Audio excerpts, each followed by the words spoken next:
하나님을 영화롭게 한다라는 말 우리가 신앙생활 가운데 많이 쓰죠. 사용하죠. 하나님을 영화롭게 한다. 그러면 그 하나님을 영화롭게 한다라는 것은 어떻게 한다는 뜻일까요? 하나님을 영화롭게 한다. 이건 어떻게 한다는 뜻일까요? 우리는 조심하지 않으면 그 의미를 왜곡할 수가 있습니다. 하나님은요, 본래보다 더 영화롭게 되시거나 더 아름다워지실 수 없는 분이세요.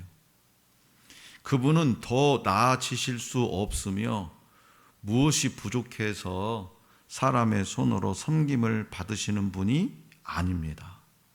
그렇기 때문에 영화롭게 하다는 오히려 확대하다라는 의미에 더 가깝습니다. 확대하다, 영화롭게 하다, 이것은 확대하다. 예를 들어 하늘에 바늘구멍처럼 촘촘히 박혀있는 은하수를 이 허블 우주망원경 있잖아요.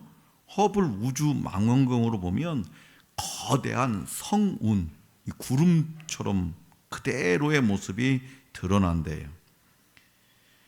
구름처럼 거대하게 하나씩 보였던 것이, 은하수가 하나씩 보였던 것이 허블 우주망원경을 보면 크게 구름처럼 크게 보인다는 거죠. 그렇게 하나님을 확대하는 것이 경배입니다. 경배. 하나님 확대하는 것이 경배.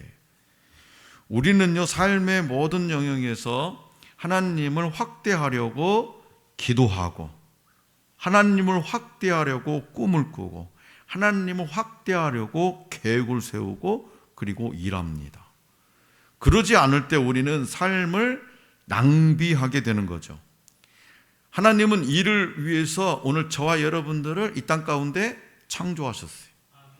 하나님은 그분의 실제 그대로 그 위대함과 아름다움과 무한한 가치를 보도록 오늘 저와 여러분들을 만드셨다는 거죠. 이 세상이라는 밤하늘에서 하나님을 보는 대부분의 사람들은 그분을, 하나님을 단지 바늘구멍처럼 작은 빛으로 여깁니다. 그러나 하나님은 그분의 실제 모습 그대로 보도록 오늘 저와 여러분들을 창조하시고 그리고 부르셨어요. 하나님은 이미 충분히 영광스러운 분이에요. 누군가가 영광을 드리지 않으면 영광스럽지 못한 분이 아닙니다. 하나님의 자녀가 하나님의 영광을 찬양하고 그분의 영광을 기리는 것보다 더 하나님을 기쁘게 할 수 있는 일은 없습니다. 왜냐하면 우리가 하나님의 최고의 걸작품이기 때문이죠. 그래서 오늘 또 하나님은 예리가 오늘 나에게 찬양을 했는데 음악성으로 너무 훌륭하냐 나쁘냐 그런 걸 따지지 않습니다. 예리 그 자체가 걸작품이에요. 걸작품에서 풍겨나오는 향기는 그야말로 최고의 향기가 되는 거죠. 이게 바로 찬양의 향기인 거예요. 오늘 우리에게 주신 본문 말씀이 기록된 역대상 28장과 29장은 다윗의 마지막 당부가 길게 이어지고 있습니다. 역대상은 솔로몬의 왕위 계승과 다윗의 통치에 대한 평가로 끝을 맺습니다. 다윗은요, 일평생 하나님의 택하심에 대해서 확신을 가지고 있었어요. 하나님이 나를 왜 택하셨나? 그 택하심에 대해서 확신을 가지고 있어요. 그리고 자신이 해야 하는 일과 할 수 없는 일에 대한 확신도 가지고 있었어요. 그는 할 수 없는 것에 몰두하기보다 할 수 있는 것에 최선을 다했어요. 다시 말해서 그는 반드시 해야만 하는 것에 온 정성을 쏟음으로 다윗 왕조의 기틀을 놓을 수 있었습니다. 다윗은 이것을 하나님 앞에서, 사람들 앞에서 공포합니다. 사람들 앞에서. 그리고 자신이 왜 성전을 건축할 수 없는지도 설명하죠. 자기가 모든 성전을 건축할 수 있는 모든 환경과 여건을 만들어 놓았음에도 불구하고 하지마 하나님. 정말 억울하지 않아요? 할 수 있는 그 성전을 지키기 위해서 얼마나 다윗이 노력했습니까? 모든 것을 다 준비했음에도 불구하고 하나님이 하지마.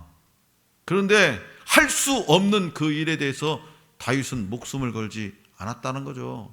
그냥 딱 이건 내가 할 수 없는 일이구나, 이건 하나님이 하지 말라고 그러네, 가고 서는 것 주님 뜻에 있으니. 가고 서는 것 주님 뜻에 있으니. 그래서 그것을 내가 할 수 없는, 아니 백성들도 의아하게 생각하지 않았겠어요. 다윗 왕이 다 준비했는데 하나님이 그걸 설명해요. 솔로몬에게도 온전한 마음과 기쁜 뜻으로 하나님을 섬기는 것이 하나님이 택하신 이 왕국을 영원히 세우는 지름길이고, 하나님을 버리면 하나님도 솔로몬과 이스라엘을 버리실 것이라는 메시지를 전합니다. 자, 그렇다면 오늘 저와 여러분들이 다윗처럼 하나님의 자녀로 선택받은 이유는 뭐냐 이거예요. 오늘 저와 여러분들도 하나님으로부터 선택을 받았는데 그 이유가 뭐냐 이거예요. 다음 세 가지 질문에 대한 답을 본문 말씀을 통해 찾아보고 내게 말씀하시는 하나님의 뜻에 귀 기울여 보시기 바랍니다. 먼저 다윗이 예루살렘으로 소집한 사람들은 누구일까요? 자, 본문 말씀 1절을 다 같이 받들겠습니다. 1절 다시 한번 시작.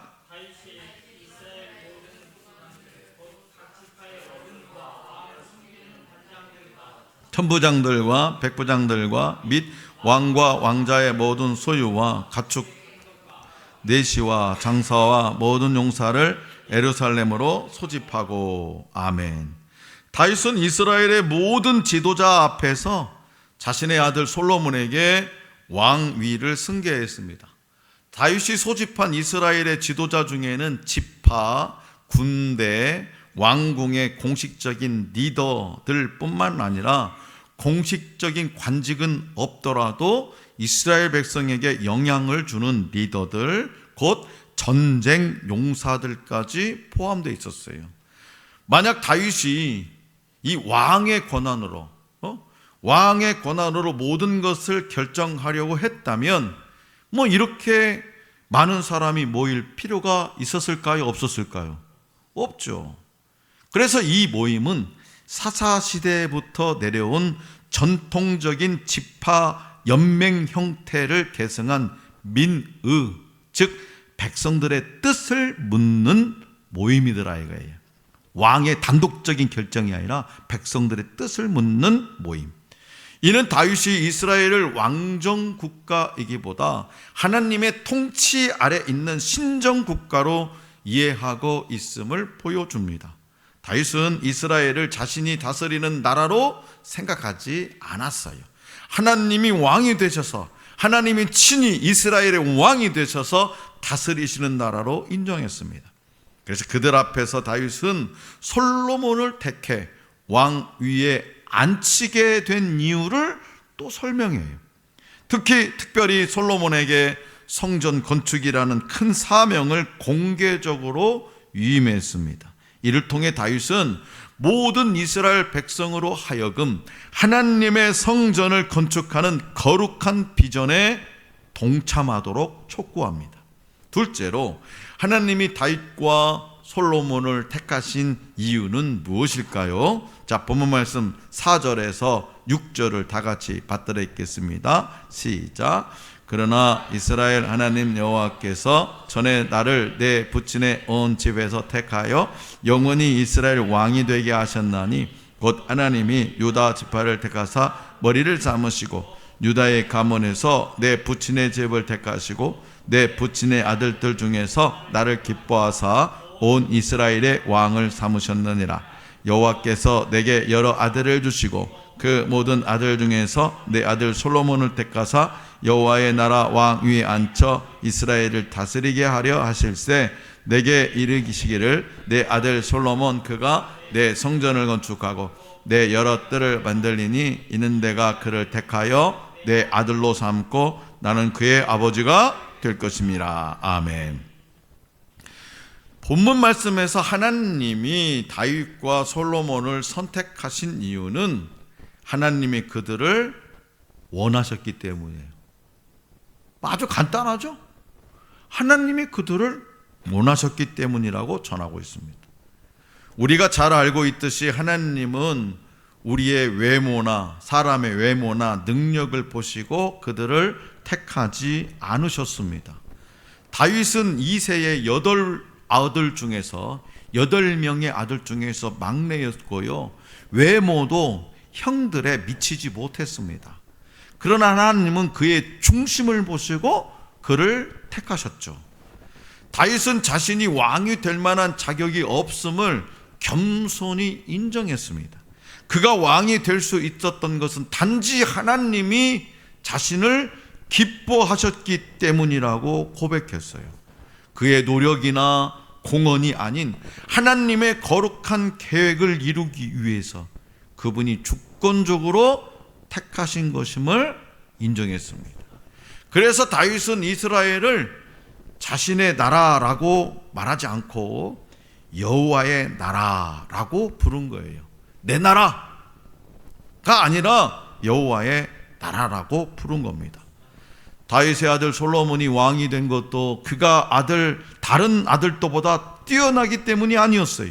그는 다윗의 많은 아들 가운데 한 명에 불과했으나 하나님의 뜻에 따라서 왕으로 임명되었습니다. 다시 말해서 아버지 다윗의 뜻이 아니라 하나님의 성전을 위해서 하나님이 솔로몬을 원하셨다는 거예요.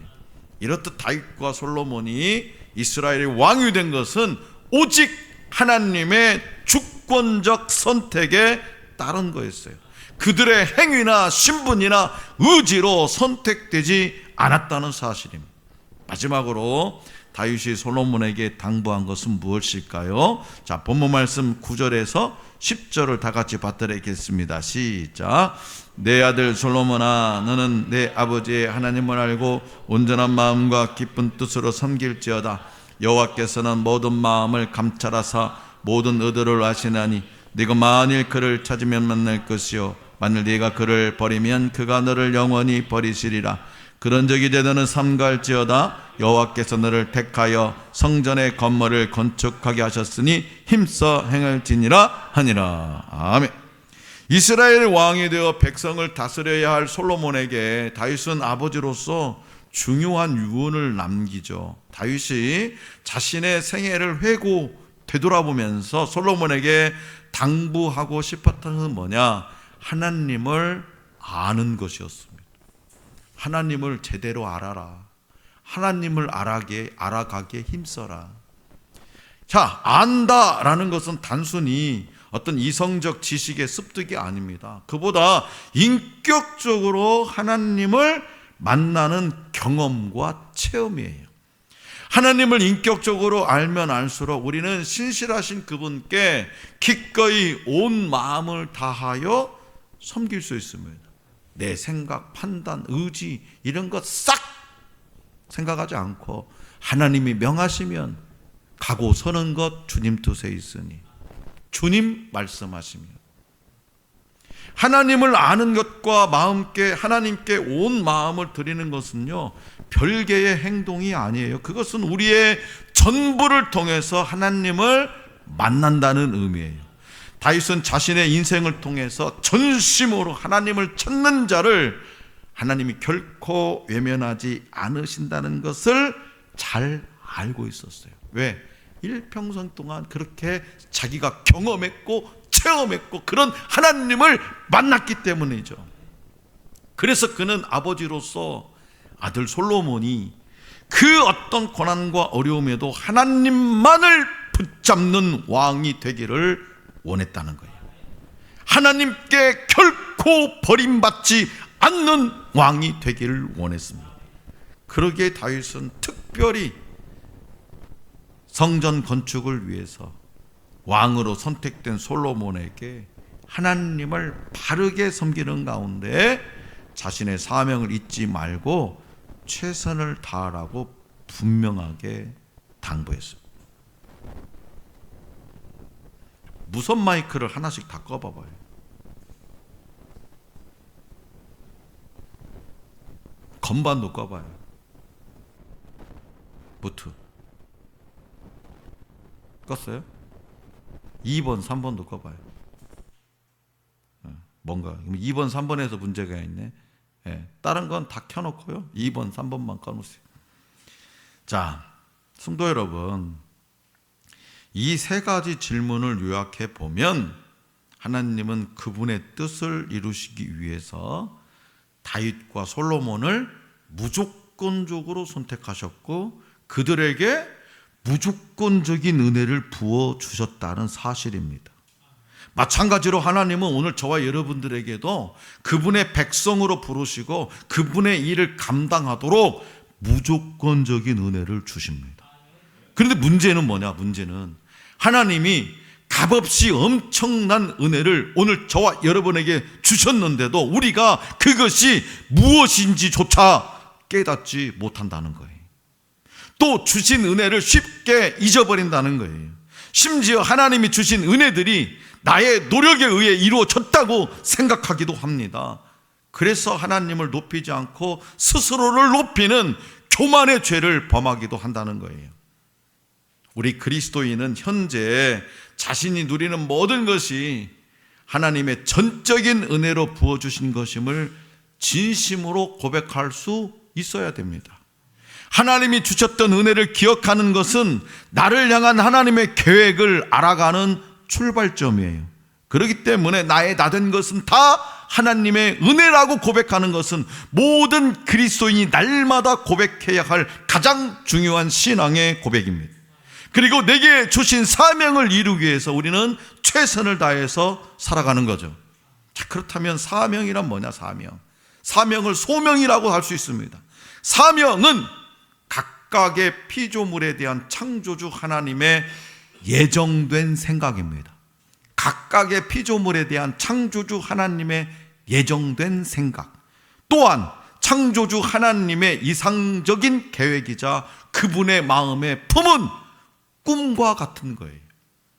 꿈과 같은 것. 그런데 이것을 어떻게 생각해요? 그 사명을 내 생각이라고 생각해요. 이것이 교만하다는 거예요. 내가 계획했던 것, 이것을 사명이라고 생각하면 큰 착각이라는 거죠.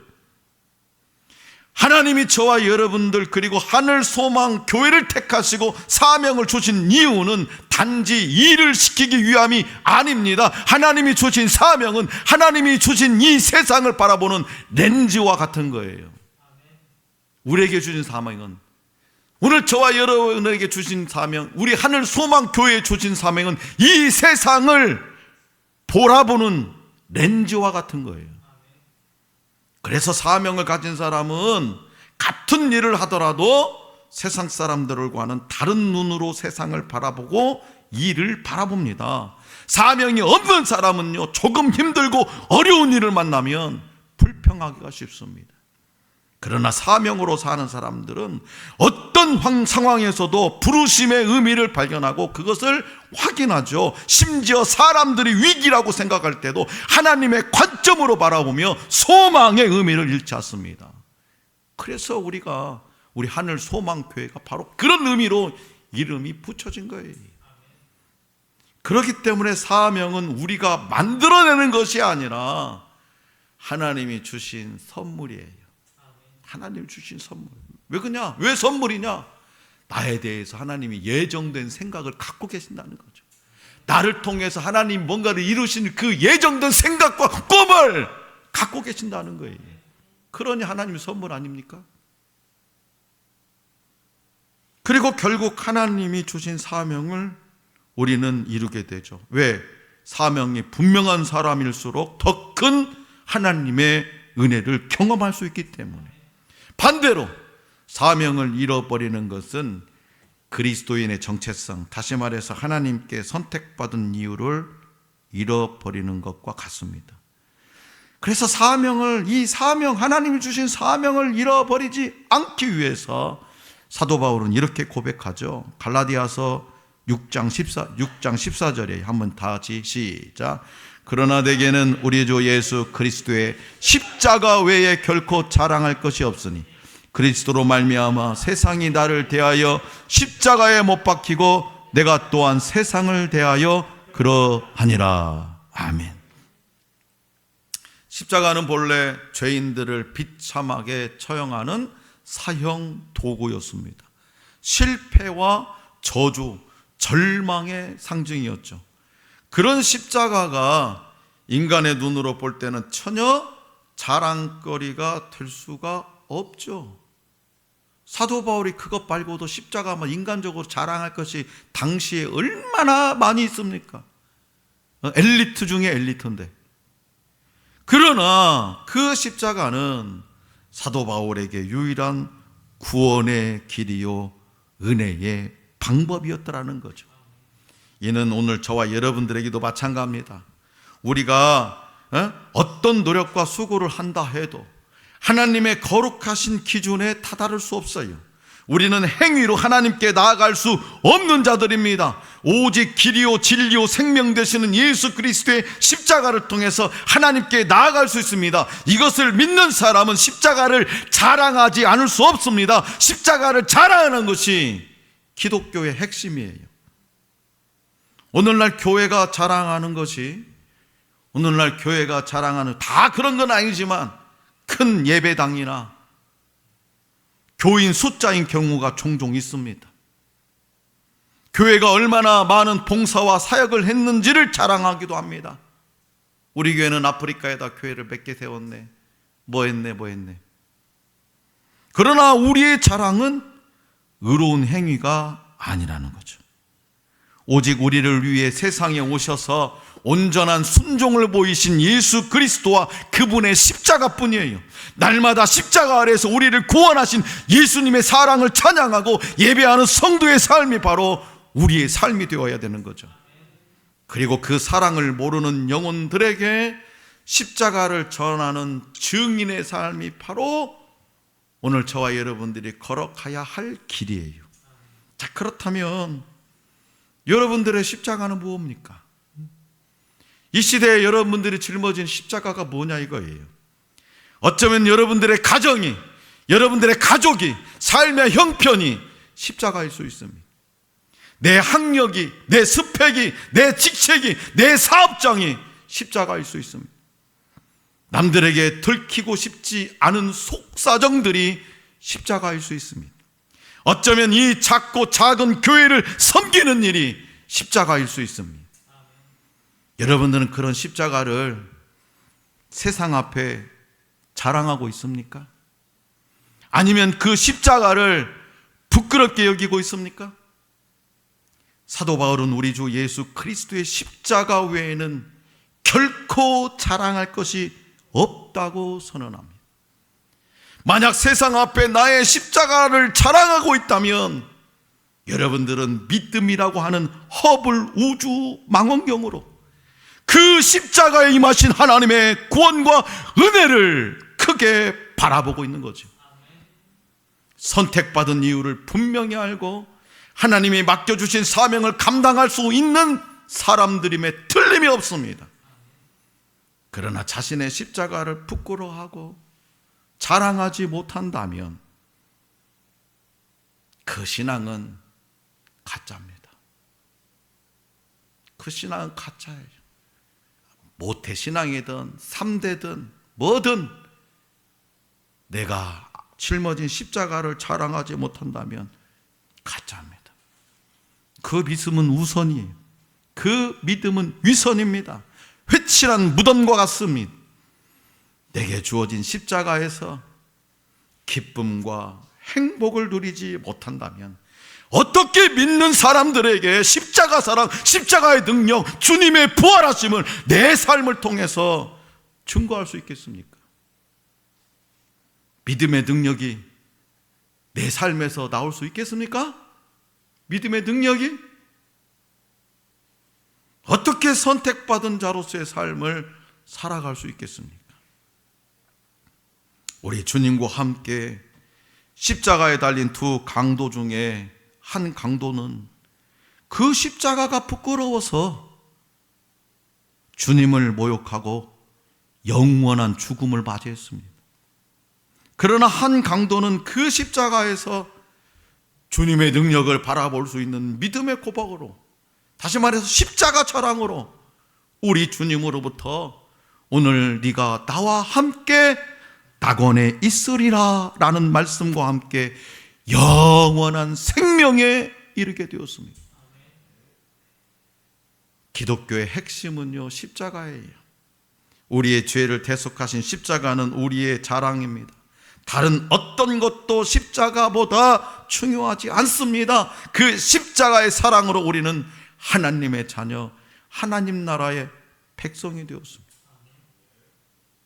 주중에 우리 최 집사님 사업장에 밥 먹으러 갔습니다. 목사님들하고도 가고 한 2번 간 것 같아요.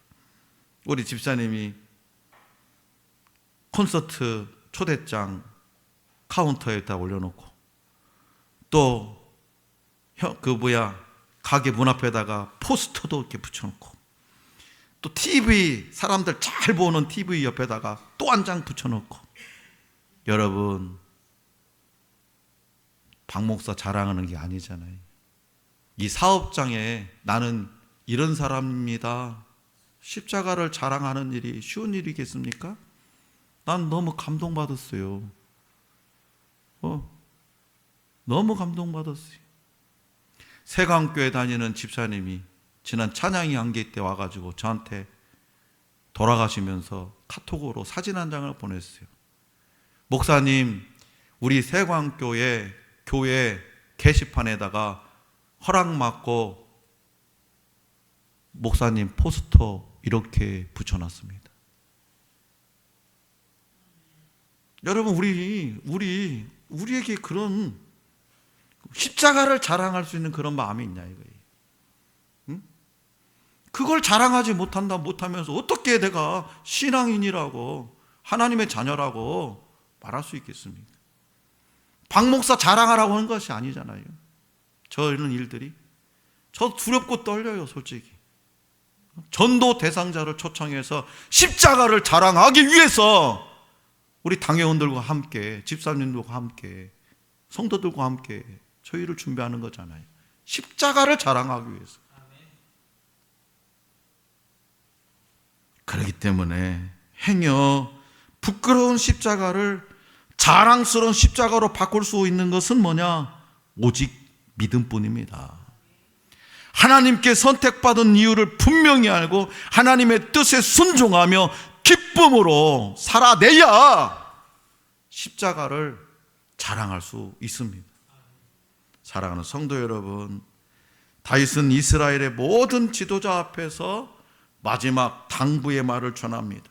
그의 유언은 자신을 선택하신 하나님에 대한 감사로 가득했어요.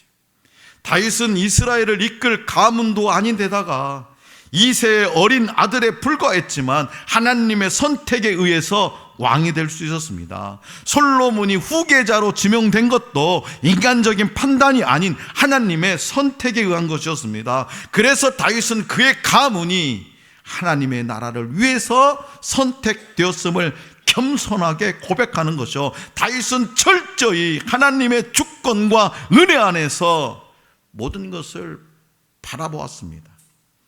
다윗은 자신이 선택받은 이유를 잊지 않고 하나님의 영광을 위해 사는 복을 누렸고요, 그 기쁨을 아들 솔로몬에게도 전해 줄 수 있었습니다. 이것이 바로 하나님께 선택받은 사람에게 합당한 삶입니다. 그러므로 자신의 모든 계획을 내려놓고 겸손히 하나님의 은혜 안에 거하는 저와 여러분들이 될 수 있기를 원합니다. 선택받은 이유를 분명히 알고 나의 십자가를 자랑할 수 있는 우리 모두가 될 수 있기를 간절히 기원합니다.